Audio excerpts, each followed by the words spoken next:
Hello, everyone, and welcome to Camp Penguin. My name is Sam, and I'm your Senior Associate of Marketing and Publicity at Tundra Book Group. I will also be your camp counselor for today. So as you may have noticed, we're doing a Zoom webinar, so we won't see your faces. You will be muted, but please feel free to use the chat whenever you want, ask us questions, interact with us. We're just super excited that you could join us today. I don't know if you can see, I am sitting outside, but it's a little bit rainy, so I hope it doesn't rain too much while I'm out here. In just a short while, we will be starting a panel and discussion on making comics with Canadian comic creators Cale Atkinson and Jade Armstrong.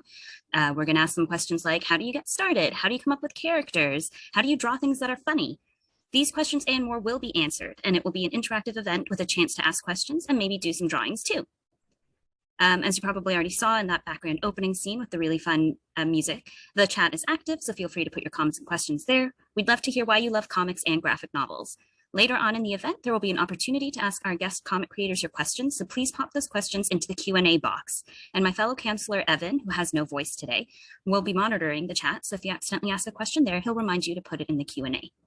So, what is Camp Penguin? Well, it's a summer reading list and activity program for kids ages 6 to 9 and 9 to 12, and it includes a variety of books. There's something for you, no matter what your interests are. And naturally, our authors today have books on this list. There are stores participating across Canada with books and Camp Penguin displays, and there are some virtual events, some fun virtual events too, just like this one. Before I introduce our guest counselors, I should begin by acknowledging the land on which we gather. We're tuning in from all over, so I'll focus on where I am and where our two panelists are from. I'm in Mississauga, which is part of the treaty lands and territory of the Mississaugas of the Credit. In particular, we acknowledge the territory of the Anishinaabeg, Huron-Wendat, Haudenosaunee, and Ojibwe/Chippewa peoples, the land that is home to the Métis, and most recently, the territory of the Mississaugas of the Credit First Nation, who are direct descendants of the Mississaugas of the Credit. Cale Atkinson will be joining us from Kelowna in British Columbia, which is the traditional, ancestral, and unceded territory of the Syilx Okanagan Nation. And Jade Armstrong will be joining us from Montreal, the unceded Indigenous land of the Kanekuhaka Nation. Montreal is historically known as a gathering place for many First Nations. Today, it is home to a diverse population of Indigenous and other peoples. So without too much further ado, let's get to our guest camp counselors who are going to be talking all about making comics. Cale Atkinson and Jade Armstrong, feel free to turn your videos on. There they are. So, Cale Atkinson is an illustrator, writer, and animator living in Kelowna, BC, whose books include Sir Simon's Super Scare, Where Oliver Fits, Monsters 101, and Unicorns 101, to name a few. Cale is assisted in his artistic endeavors by Charlie, a wise and noble floof. I can confirm that Charlie is the cutest floof you will ever see. His Camp Penguin title, Simon & Chester Super Detectives, is about a ghost and a boy duo extraordinaire, best friends about to solve the mystery of a lifetime, and the follow-up, Simon & Chester Super Sleepover, is their second comic adventure. Jade Armstrong is a non-binary cartoonist. Oh, there's Charlie. Look at the floof. Jade Armstrong is a non-binary cartoonist who was raised in Almont, Ontario. They studied animation in the Greater Toronto Area and worked as a background painter for a number of years. They are a member of the comics collective Hello Boyfriend, where they work with their friends creating more designs and short comics. Scout is Not a Band Kid is Jade's debut graphic novel and a Camp Penguin title. It's about a young girl in middle school who will do whatever it takes to meet her favorite author, even if it means joining her school band. Welcome, Cale and Jade. Thanks, Sam. Hi. Hello. All right. I'm super excited to hear more from the two of you. So I'm just going to jump right in. Could you please tell us about your books? And let's start with Cale. Okay. Well, hello, campers and everybody who's joined us today. Thanks so much for joining. I'm going to be talking about my graphic novel series, Simon & Chester. So I have 2 books in the series out right now. Simon & Chester Super Detectives. There you can see them. And Simon & Chester Super Sleepover. Beep, beep. And so both these books and the whole series kind of started initially from a picture book I did called Sir Simon's Super Scare, which I'll show, why not? There's little Sir Simon. He's a cheeky ghost, as you can see from the backside of the book. A little cheeky. And so what the series is kind of about, and where it came from, is I always wanted to do a book about a ghost. I always loved kind of thinking about ghosts and if places were haunted or not. But the only thing I always found is it seemed like a ghost job was kind of boring. Like they're always sitting in an attic and they just have to creak upstairs, or when everyone's asleep, they're making stairs creak or flicking light switches on and off. And so I always wanted to do a story about a ghost who never wanted to do any of that stuff. And that's kind of who Simon is. So Simon's kind of this ghost that doesn't want to do his ghost chores or anything like that. He just wants to play and have fun.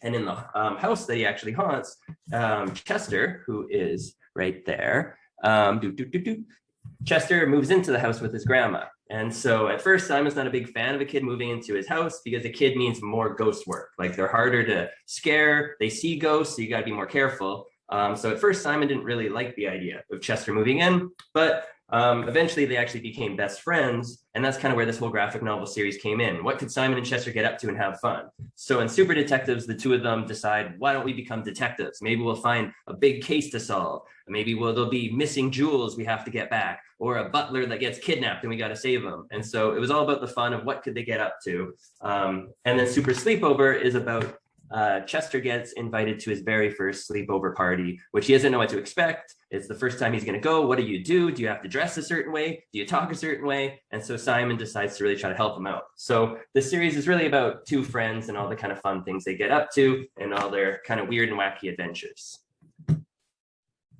We love Simon and Chester. They are some of the best BFFs that we've ever seen. Jade, tell us a little bit about your book. Hey, hello campers. Thank you so much for having me. I'm really excited for today. My book, Scared as Not a Band Kid, is also kind of about BFFs. It's about this Girl Scout, the one with the pink hair. She lives in this like small town in Ontario. And she, as you said before, Sam, will do anything to meet her favorite author. And that involves lying about knowing how to play the trombone to get into middle school band. And Scout learns that there is consequences to her actions. And the book kind of unfolds as she has to learn how to be in band. She has to learn how to play the trombone. All while at the same time, she learns about the friendships in her life, past, future, and present, and what she's looking for in a friend and what she needs in a friend. And I think I'll leave the rest up to the campers to read. Amazing. I know Evan played the trombone in school, so he really related to a lot of Scout's problems. I played the flute, so not quite the same thing, but I definitely understand the whole being in a band, a school band situation. All right, now I'm going to go back to Cale, and I'm going to ask him to show us a sequence that you're particularly proud of in the comics. What did you like about it? Tell us a little bit about it. What makes it so special? All right, so I'm going to share my screen with everyone here so you can kind of see what I'm looking at. So bear with me for 1 second here. Let's see if this works. Can you guys see the page pretty clear? Yeah, now we're on the Case of the Mysterious okay. Hey-o. So, all right, well, here's the little title page I was saying, and you could only imagine it. Now you can actually see it.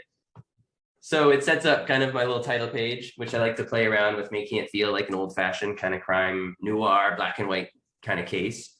But again, Simon wasn't really happy about this being their case. He wanted something like finding some missing jewels or some kind of adventure that they get to go on.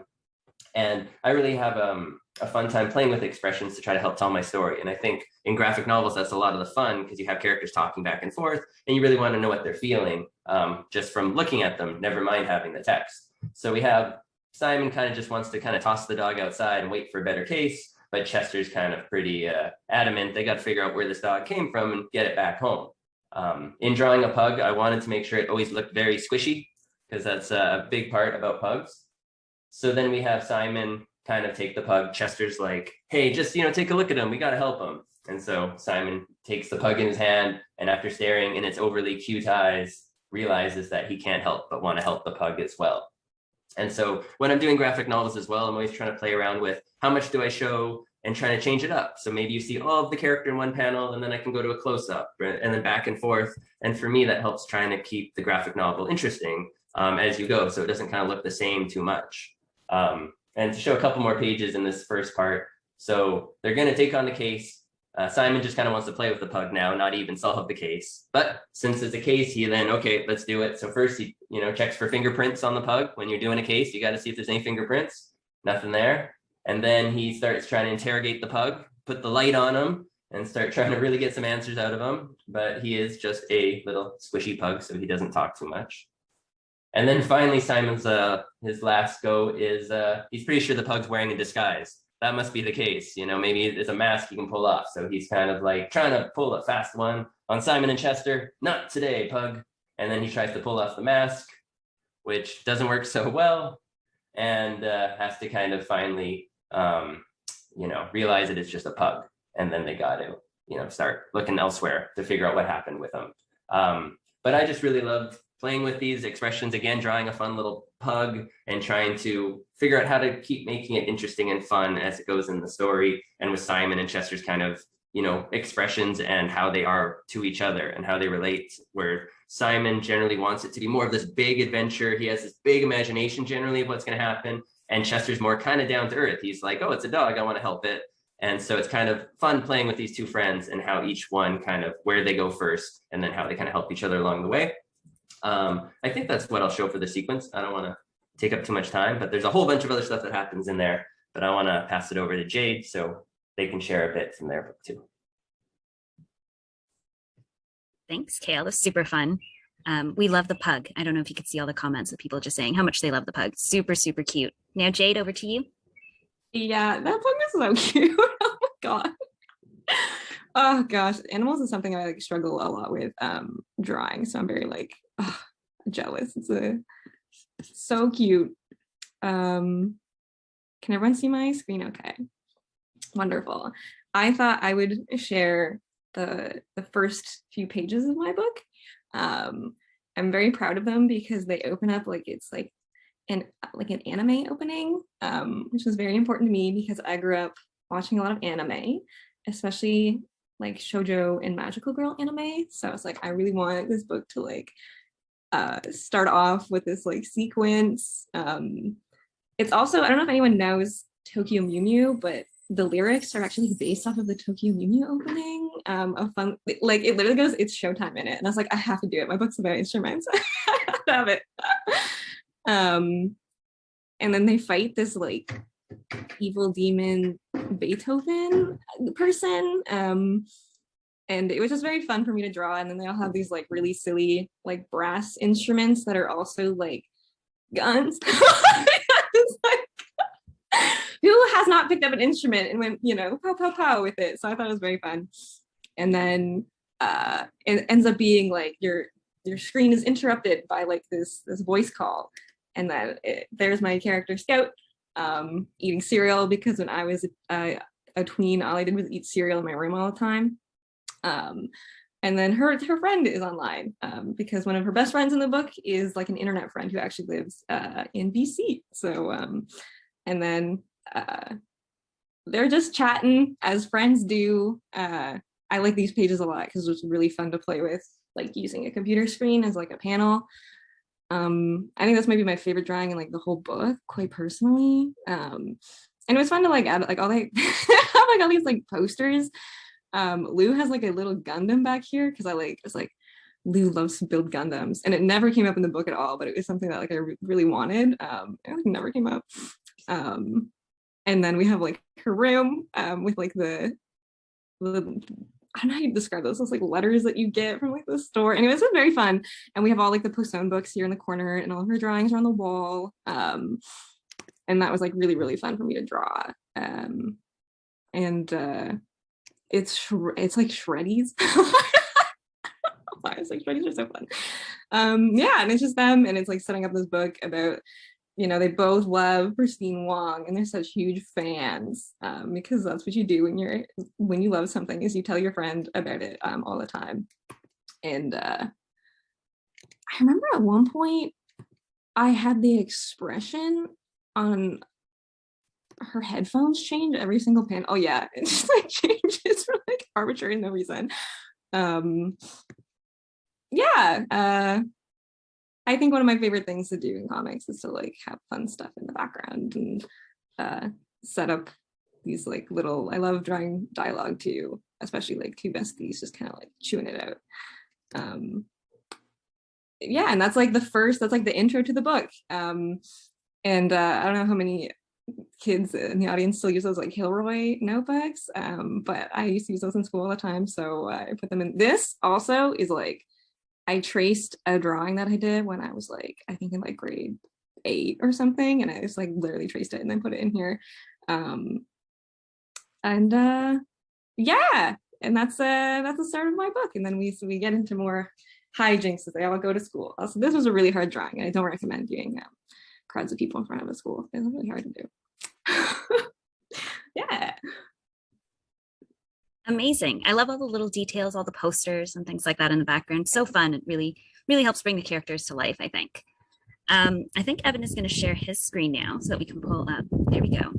We've got a fun little drawing board for the two of you to doodle on while I ask you a few more questions. And then just a reminder to everybody who's watching, if you have questions, drop it in the Q&A box. We'll have time for that at the end. So right away, we're going to go a little bit camp related questions. If Chester or Scout were in camp, what badge would they be the first to get? Either of you can start. I feel like if Simon were in camp, the badge he would probably be pretty good at is telling ghost stories because he's a ghost. So I think maybe, I don't know if you get a badge for telling ghost stories. I didn't go to camp a lot as a kid, but I like to think that'd be a pretty great badge. I'm just gonna draw him telling ghost story here, but that's kind of, I think that would be his good badge. What about you, Jade? So I looked up all of the badges on like scoutscanada.ca or whatever.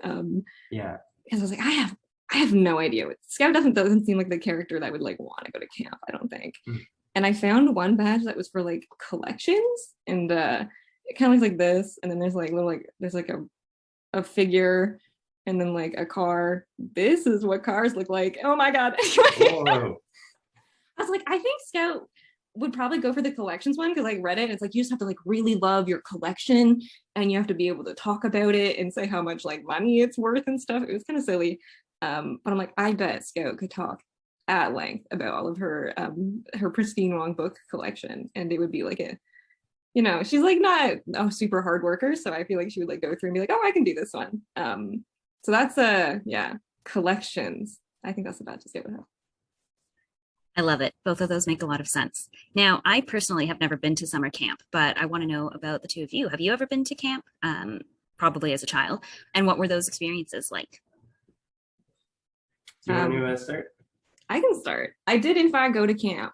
I was pretty young, grade 5, I think. And one of my best friends was like, I go to the summer camp every year. You should totally come. And it was like a stayover camp, and it was for like a week. And we did pretty normal camp stuff, you know, walking around and swimming and camp fires. And it was also, my friend was Baha'i. I don't know if everyone knows what Baha'i is, but it's like it's a religion.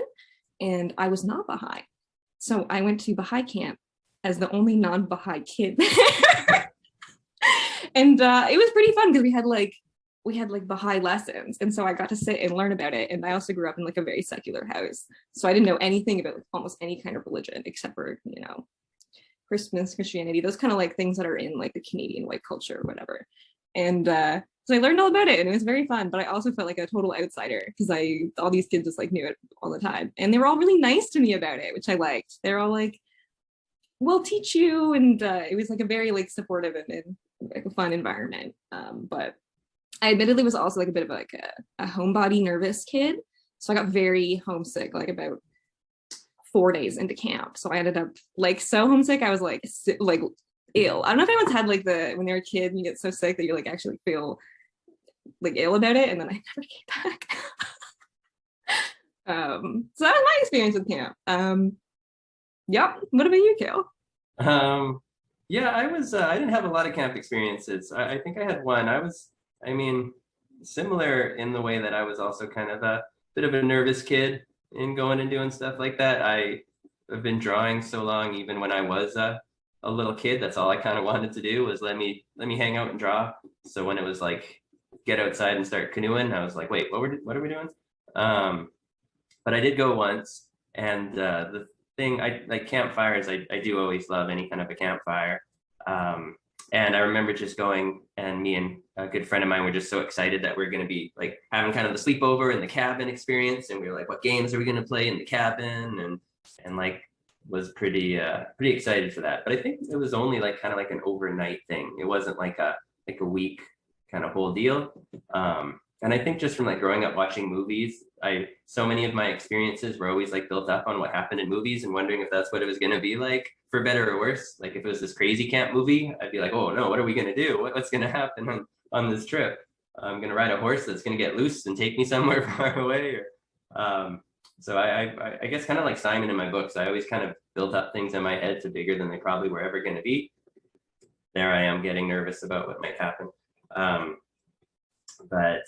that's kind of my camp experience. I don't really remember what we did, to be honest, on it. I feel like there were horses, and I did not get carried away anywhere, so that worked out well. Well, we're very glad you didn't get carried away, Cale. Otherwise, you wouldn't be here to tell us all about these experiences. And to also answer my next question, which sort of relates to what you were both saying about being a little bit more on the nervous side and, preferring art and things like that to the more outdoorsy type of things. How did you start making comics or books in general initially? And what was the first book you remember making as a kid? If you can remember. I can go first. I do remember some of my early ones because when I was in like maybe grade 4 or 5, I made comics and I actually sold them in my school instead of just sharing them. I was like, maybe I can make money off of this stuff. And so I was, I'll try to draw my character. It had kind of like big Garfield eyes. Oh geez, I don't remember. Boop, boop, boop. But my character was called the Black Knight and was just kind of like a medieval knight that went around. It was kind of based off I think half copied a comic I liked, but it was just an excuse to draw like a little knight character that had a sword. This is me trying to draw like I drew back then. I don't know. Well, I don't know how I drew hands back then, but yeah, it was called the Black Knight. It pretty much just was a comic about a character that went and then attacked goblins and things. I did sell them. I did have one classmate who had to return it because it was a little too violent and the parents weren't happy about all these goblin heads flying around. So it was also my first return. I did give them back their money. But this is that's kind of what the character looked like. So I think that was probably, but I love making comics ever since I was really little. I have an older brother who also drew. And so I loved seeing what he drew, and then it always made me want to try. And so I think I just always loved the idea that maybe I could make my own. And so I was always happy to go for it. Fun, and really prepared you for a life in publishing then, selling your own books and things like that. What about you, Jade? I suppose my first for the record, I didn't finish anything for like a very long time. But I used to stay like late and in my Hilroy lined notebooks, which were very handy because they had the straight lines, so you could easily make panels. I like made these like comics that were just like Tokyo Mew Mew ripoffs, or like any like I had like a few magical girl books that I would read. There was one called like I think Wedding Peach, about like this girl who magically transformed into like this like super bride. And then there was also there was one about Fruits Basket. Like I love where she hugged people and then they turned into animals. If I was to try and replicate how I drew, it was like very like, like this, and they were all just like very there was always like a love interest, and it was like a hot boy. And I love to draw their outfits, so I would just draw them in their like cute outfits with like the ribbons and stuff, and like the high, the boots that look like this, with the ribbon and the stars, and they had their giant, swords, which also had like hearts and ribbons and stuff. And I was so embarrassed by them too, and I would do it under my covers with like a pencil, and then I would like hide them like underneath my bed so no one could ever find them. Which I was like, wow, it was just like the most self-indulgent thing I think I've ever done, like to this date, was like those just absolute, I think it's at the point where if I read them now, I'd be like, that's adorable, but it just passes the cringe threshold, I would imagine. I can't remember, I was like maybe in high school when I did like my first book that I sold, my first like zine or whatever. And it was like a fully watercolor painted thing about like a girl walking around. But I don't know, that doesn't count in the heart. The magical girls are what really counts. So much fun. I like them. I feel like we all at some point drew very much like you were doing just now, like a very anime kind of style. But some of us were better than others. You guys, for example, much better than I ever was as a kid trying to draw.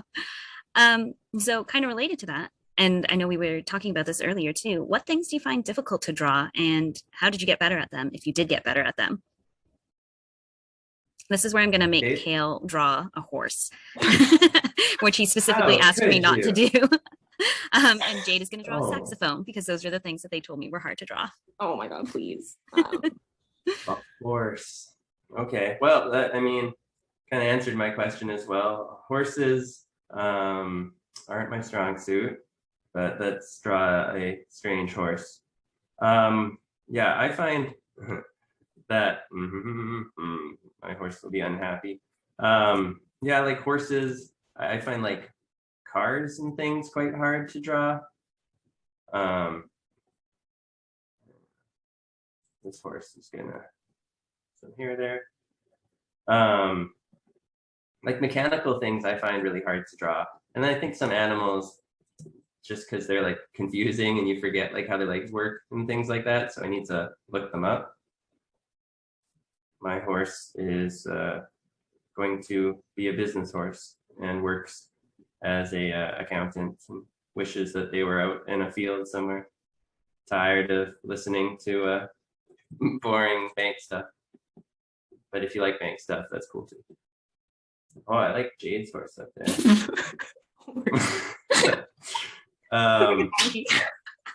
But yeah, I don't know. I don't know. But if I had to draw like a horse that looked like a beautiful, majestic horse, I would find it much harder than this sad horse. Just like, oh man, how much more do I got to work until I'm off today? That's what this horse is thinking. Jade, you know you're supposed to be drawing a saxophone, right? Am I drawing a saxophone? I'm drawing a horse. I'm gonna draw a horse playing a saxophone in a second here. But I find for me as well, like for anyone who does have trouble drawing stuff, like I have trouble drawing most things, and it does help me a lot to look up pictures of stuff like cars, or if I have to draw like a house. Like I find when I have to draw a car, I still do just kind of picture like, one of those really simple like cars, drawing it like that. And I have to kind of look up pictures and reference to really try to see like, oh yeah, how do you actually draw a car? Or like a house, I still picture kind of like, well, that's a house. And then for me, I'll look at photos and then try to get ideas to actually draw something that looks good, because I can get, caught up in completely forgetting how to draw things good. Well, it's a good saxophone. Big saxophone. I'm gonna draw over top of it.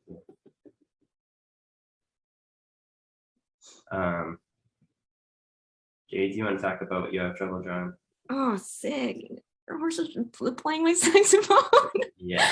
Yeah, I agree. The only thing I think I'm good at drawing is cute girls, and it's the only thing I really draw. And I'm doing fine. So I think it's okay to just draw what you enjoy. I say focus on it, go for it. Drawing is supposed to be fun. And but for the book, there was like times where I like had to draw horrible other things like a classroom or saxophones. And finding references is a really good way to do it. One of my friends like gave me this like exercise to do where you draw something from memory, just like if we're gonna do like a car, it's like a car, and then you draw it. Wow, that's like the best card I've ever drawn. And then you look up reference, and then you draw from the reference. And then the third step is to take the reference away and draw it again. And that's like a pretty good exercise if you want to get better at drawing something. And also, as a cartoonist, draftsmanship, I think, is not as important as storytelling. So like for all of the trombones in the book, I actually downloaded a 3D model like of a trombone, and then I like would move it around and place it because I was like, I have to draw probably 1,000 of these, and getting it done quickly is more important than, to me, learning exactly how a trombone works. It's like totally valid to do that, and it's also totally valid to just like use the resources you have, such as like reference and 3D models. And like some of the backgrounds that were really hard for me, I like went out and took a photo and then traced the photo because I was like, that was too hard. I don't get paid. I don't get paid, to learn how to draw an interior. I get paid to put this book out, or whatever. And yeah, so that's my 2 cents on drawing stuff that is hard. Excellent. That was some good advice there, especially reference pictures and things like that. I'm going to ask you a slightly easier question now, which is I'm going to ask you both to draw one of your main characters, so either Scout for you, Jade, or one of the other characters, maybe one of Scout's friends, and then Cale if you want to draw Simon or Chester, or both if you can squeeze them both in, and then maybe walk us through it just a little bit. What are the sort of basic steps that you need to take to draw them? Wow, I cannot believe you're drawing a horse playing a saxophone right now. Yeah, just ignore my horse. You got to draw your character. This is just going to be in the background. This horse is serenading your drawing right now. This is how I draw it. I don't know. I'm pretty I don't know. I've drew Scout so many times. She's pretty easy for me to draw. She has a little pointy nose. Her hair is tied back into this bun, which sometimes I make way too big. Because it's just really supposed to be her bangs. And I like to just kind of draw it going all over the place. She also has big eyebrows, and they're big, dark eyebrows, which I drew because I wanted it to kind of look like she dyes her hair pink. It's not her natural hair color. She has big black eyebrows. And I gave her and the other main character, Marin, I went to Catholic school despite not actually being Catholic, just because it was I was kind of limited in my options where I grew up. And so they have these polo shirts. This guy also has and they have a kilt, which is what I had, and I loved it because it looked like it was right out of an anime, except for it wasn't, because it was a kilt, so it had this little pin. If I didn't have to draw her a billion times, I might have put the little frill at the side. And on the side too, there's a little belt which I put every once in a while because it attaches with the belt. What should her arms be doing? Maybe I need some. What should she be doing? I need some inspo from the chat. Yeah, drop it in the chat if you can think of something that Scout should be doing right now. What should she be holding? Yeah. I'm kind of Scout drawing, reading, making a fire. Okay, making a fire is kind of fun. What did I do making a fire? Okay, so she's gonna if I was to draw someone making a fire, actually it would look like this. Here's Scout making a fire really quick. Oh, what happened? Oops.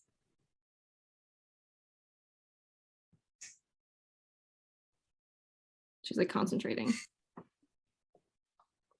leaning over.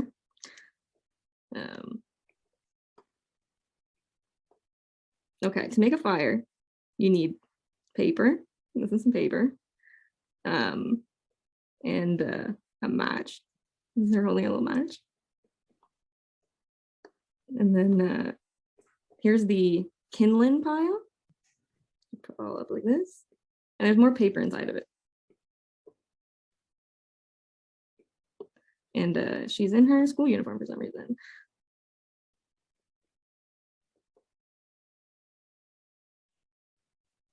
I forget what shoes I gave her. They were bowling shoes or something. They had a line down the middle. And I gave her hairy legs because I have hairy legs. looks legit to me. I could totally do that. Making a fire right there. There it is. Amazing. This is my Scout drawings. This one, when I was a kid, I used to just put hands behind their back so I wouldn't have to draw hands like that. And I'm now 26 and I still do that. So anyway, I hope everyone enjoyed my how to draw Scout tutorial. Love it. She's very cute. Thank you. How do I turn this off? All right, Cale. What are Simon and Chester going to be doing? Also making a fire? More fire making. What is this? No, but maybe the fire can already be made. They could be doing something, playing like playing an instrument at the fire or something. I don't know why I'm saying that. I don't actually want to draw that. Let's see. Okay, I don't know. Okay. Well, Simon's kind of just like a big lump. So you just kind of have to draw like I guess kind of like a mountain, but then it has little leg lumps, 3 leg lumps to be exact, if you're counting leg lumps. Simon can be sitting on like a log, you know, camping. There's logs everywhere, right? Doot. And yeah, so he's kind of like a lump with 3 lumps. And then he's playing a little ukulele because in the books he plays a little ukulele.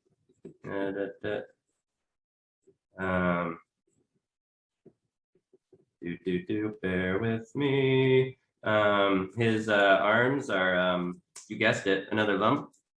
And so his arms are like long lumps. Simon's kind of fun to draw because he is just so like freeform that you can like stretch his arms if you want, you know, stretch his body or make his body all kind of like squished and stuff, which has been really fun. And the big thing when I'm drawing Simon a lot of the time is to try to like play with expressions and stuff. Since he is so kind of simple, it's fun to play around.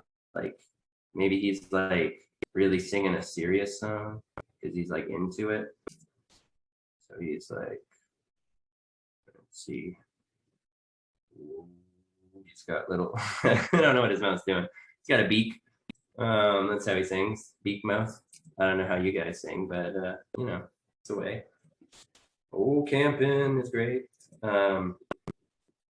Fire, doing fire stuff, probably burning, I guess. This is the fire that Scout made. The paper has since burnt, but it's doing pretty good. And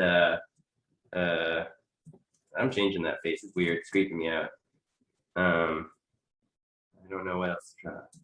Maybe he's just got more of a big open mouth singing. La. And I can draw a quick Chester here. Chester's, I don't know what Chester's doing. Chester's harder to draw because Chester's a person and not just a series of lumps. But Chester, I kind of start with the big circle. I do the little crosshair thing to see like where I'm going to put my eyes and my nose because it does help me so that the face actually kind of turns out. Maybe Chester's just enjoying Simon's serenading. If you guys want Chester to be doing something, you can say something in the chat and maybe I will do that thing. Unless it's terrible, but maybe I'll, yeah, Sam, if you want to see if there's some ideas of what Chester could be doing. Sure. There's a couple of people requesting a pug. Oh, some people are saying marshmallow, which is fun. Oh yeah, roasting a marshmallow. Yeah. What did that little pug look like again? Like a pug, I guess. Okay, yeah. Okay. And Chester generally wears just like kind of big baggy sweaters. Chester's, I used to wear like big baggy shirts and sweaters, so that's kind of what I thought Chester could also wear. Little skinny legs. Got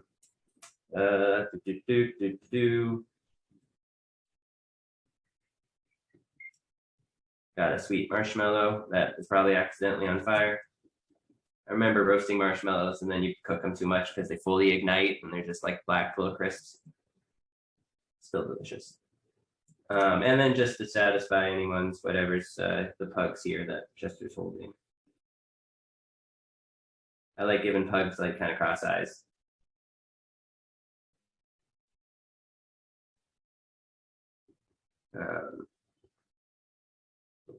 Tail. Geesh. Okay. Well, that's kind of the thing. Beautiful. I feel like I'm right there with them in this scene. This is so good.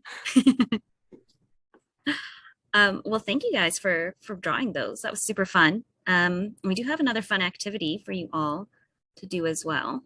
So, sorry, I've just closed my screen by accident. There we go. All right. We are going to do something more interesting, a little bit more interactive. For those of you in the chat who want to participate a bit, we want all of us to work on a comic together. So we're opening this new screen. Cale is going to, actually, I think it was Jade who is going to start the comic by drawing one panel.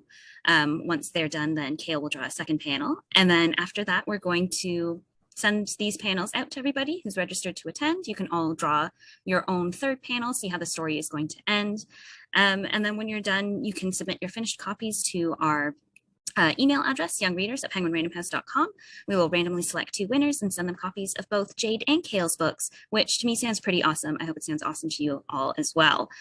While the 2 of you are drawing Jade and Cale, is it okay if I ask you some of the audience questions, or is that going to distract you? Good? No, ask away. Perfect. All right, Jade, if you want to start drawing your panel, let's see what our questions are. Did we want to get any ideas from any of the yes, chat that's for right. what we're going to do for our comic? That is correct. Sorry, Cale, I did forget that. Oh, So good. in the chat, let us know what you want them to draw, and we'll pick a couple of different things. And oh, someone said a frog. That's fun. I don't know how difficult frogs are to draw. I can't think of what a frog looks like right now, so maybe that's tricky.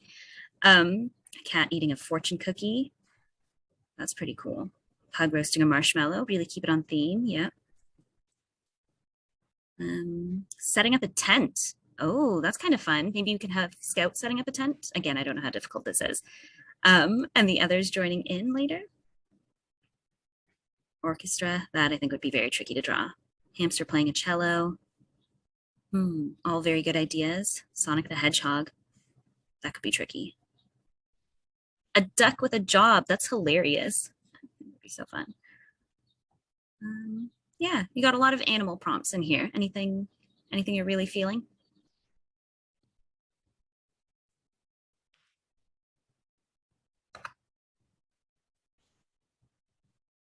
Let's see what Jade is drawing.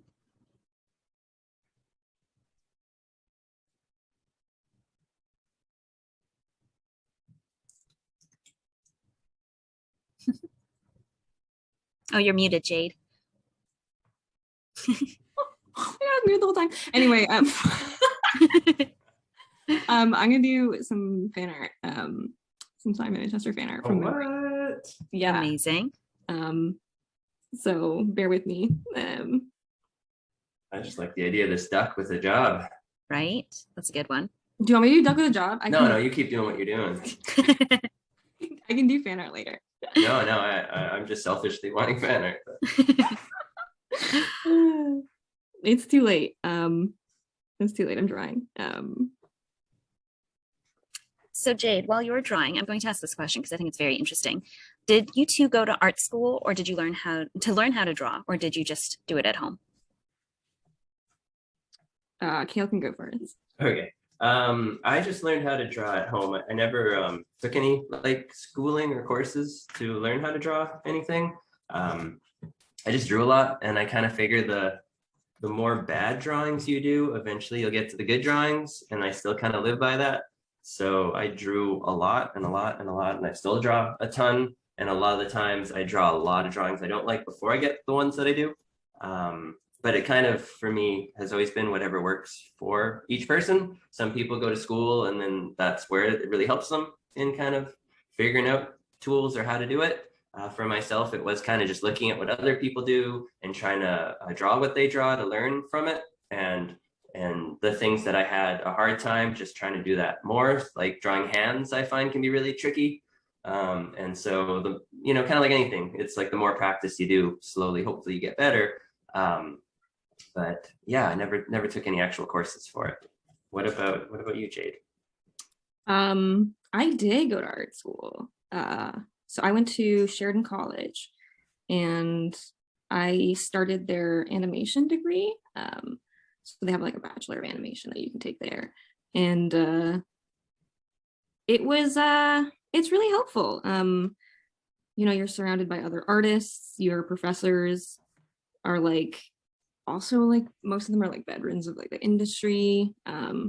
You have to do all these like projects and draw these things that you would like never draw before. So it was it was really helpful. It was also really hard. I didn't actually end up finishing school. I did end up dropping out, but I did have it. I got a job in the industry, so I just like left to go do that.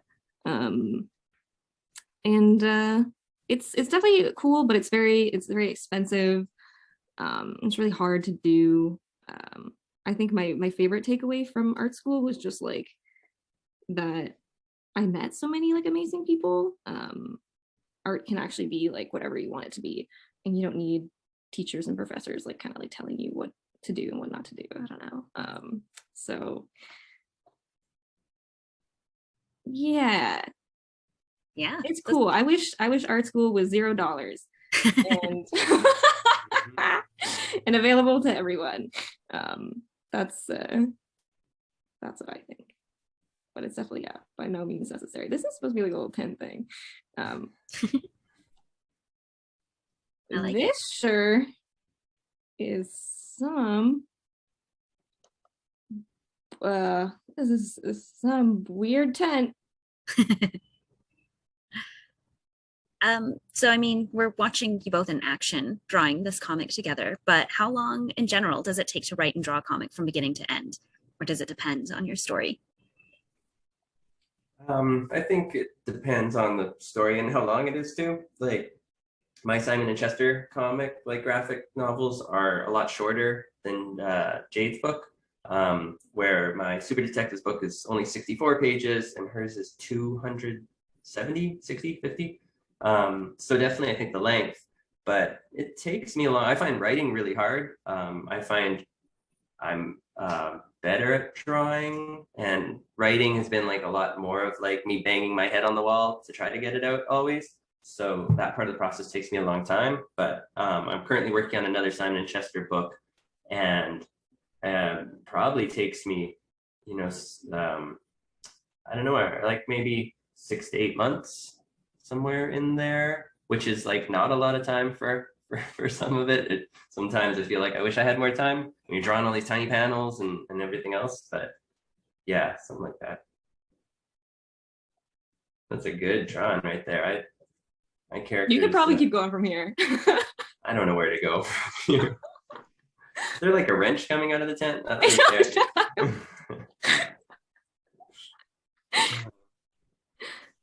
What about you, Jade? How long did it take to write Scout start to finish? So I pitched the book in 2019 and I sent the final pages in 2021. So all in all, it took me 2 years to do the whole book. I was also working full time for maybe half to 3/4 of that. So that was definitely like challenging to juggle the both. But I'm pretty proud that I was able to get such a big book out in a relatively short amount of time. I also did have a little bit of help. At one point, I hired some like 2 flatters. And flatters are essentially people that come in and they take your line art and then they like make little like almost, usually it was like a grayscale blobs of where all the color would go, and that was like really helpful for me because then I could just like go in and like add whatever colors I needed instead of like doing all the coloring by hand. And I also prefer drawing to writing. Writing is I really relate to what Cale said. It's very much like banging your head against a wall, excruciatingly difficult. Whereas drawing is like very fun. I look forward to the drawing bit, but the writing bit is very satisfying because you're still getting excited about your story and you're figuring everything out and you're living life and then getting inspiration from life or other media. So yeah, it's they're both fun and they're both very difficult in their own ways too. Awesome. I think we have time for just one more question, just while Cale finishes his panel here. And I think this one is also really interesting. How do you approach character development? Whoa, that is a good question. Oh, that's a really good question. Yeah, character development is so hard and is like a very like meaty thing. Like a lot of stories are, you know, a big driver of it is like character development, and I feel like it's also pretty, for me, like the character development has to be relatively intentional in my writing. Like it doesn't just like come out of me and then the character has developed. I kind of have to sit down and be like, this character starts off this way and then they grow to be this. And with Scout is Not a Band Kid, when I sat down to write it, I was like, what is something that I would have wanted when I was Scout's age? And one of the things that I was like, well, I wish I knew that just because you had friends in your life doesn't mean that you have to keep them, and that you're like allowed to grow move away from some people and get close to other people. And so that was kind of like what I sat down to do with this book. So I was like, Scout's character development is so I kind of wrote her development with that in mind, and I was like, oh, how does that lend itself to a character? And I was like, oh, maybe Scout is like, she's really she's like stubborn and loyal and not that hard of a worker or something. And then I was like, oh, I'll introduce another character, Marin, as, I don't know if foil is the right word. I don't use writer jargon very much, but to kind of like be the person in her life to be like, oh, what am I looking for in a friend when this person's in my life, kind of a thing. I don't know if that totally answers the question, but it's very hard. It's really hard. Well, that's a good answer. That makes a lot of sense. What about you, Cale? How do you approach character development? I don't know what this guy's supposed to be saying, but this duck's job is a professional tent builder. Just FYI. Amazing. Looks like you could use a professional. Character. Well, yeah, what I do, like with the Simon and Chester book, since they're a series as well, and I do want to make sure that each character kind of feels like true to themselves, is I will also like and I'm sorry, Jade, I kind of like half heard your answer while I was trying to draw this duck, so I hope I don't repeat stuff. But I like things I'll try to do is I'll try to write out different lists about the characters too, like how they react in certain situations or certain things to try to figure out their motivation. So if something goes wrong, what are they more likely to be like? Or if they're put on the spot, are they more likely to, are they a character that's really like loud and out there, or are they a character that shuts down quicker? And I try to have some things written and just things to keep in mind, so I always know I'm staying true to the characters, because I don't want them to suddenly be doing stuff that's really not what they would be like, because I feel like when I watch shows or if I read comics where that happens, it really like throws me out of the story, because I'm like, hey, that doesn't really feel like what this character's like. Why are they doing this now? So I do things like that, I think, to try to make sure that I'm staying true to the characters. And after I've been kind of writing them for so long, kind of like Simon and Chester now, I feel like I know them pretty well. So it's just kind of making sure I'm kind of sticking to that kind of stuff. Awesome. Yeah, that makes a lot of sense. I think we're basically done now. We're a few minutes over time, but I was having a lot of fun watching you both, so I wasn't going to interrupt at all. Yeah, we do have one very quick question, which I think you can both answer pretty fast. But do you draw with a pencil or on the computer, or do you do both? I do both. I work mostly on the computer these days. It's fast, no cleanup, that kind of thing. But for Scout is Not a Band Kid, I did all of my thumbnails on paper with a pencil. So I actually printed out like a sheet of paper with all of like these boxes, and then I like thumbed it out with pencil because that just like felt really good to me. And then I actually scanned them in, and then when I was doing my pencils, I like blew up my thumbnails. So that was like really handy. But I think I use mostly the computer these days, which is maybe too bad. I'm pretty much exactly the same. I mostly use the computer, but I do my little thumbnail drawings for the whole graphic novel on paper, but I just do them in a notebook. So like my thumbnails generally look kind of like really not good. Like these are kind of what my thumbnails look like. Brr. Yeah, same. Box here, it's Chester, okay. Then we got to go back to Simon, and then we got to have a shot down here, but you get both of them. Box here, top here. And so, yeah, and the reason I like drawing them kind of with pen in my notebook is then I'm not worried about them looking bad, because I might have to redraw them a bunch of times. And I find you don't want to get like precious, like draw drawings that you really love, because then you get attached to them, you don't want to change them. But for the story, you might have to and be like, oh, I don't like that page. And then I draw another page up here and I change up what the thing's going to be. And so I do that a lot. So my thumbnails literally look like this. And then I write little notes and I'll be like, oh, Simon, mad. And I'll do all that on paper. But then everything else I do is on the computer, really, doing all the kind of coloring and the outlines of the characters, and even just drawing the sketches really good. I'll do on the computer because I love having the undo button. Yes. Amazing. Well, I think that is actually it. That's all the time that we have today, campers. So thank you all so much for joining us. We hope you had fun. Thank you to Cale and Jade for answering our questions and showing us a little of how it's done. As a reminder, which Evan just put in the chat as well, we'll send these 3 panels out to everybody. You can fill in that 3rd one and then email it to us at youngreaders@penguinrandomhouse.com. And we'll pick a winner from there. And you can also find out more about Camp Penguin at tundrabooks.com. Which includes the list of this summer's titles and participating stores, or follow us at Tundra Books on Instagram and Twitter. Thanks so much and enjoy the rest of your day, everyone. Thank you. Thanks, everyone. Oh, wow, that went wonderful. Yeah.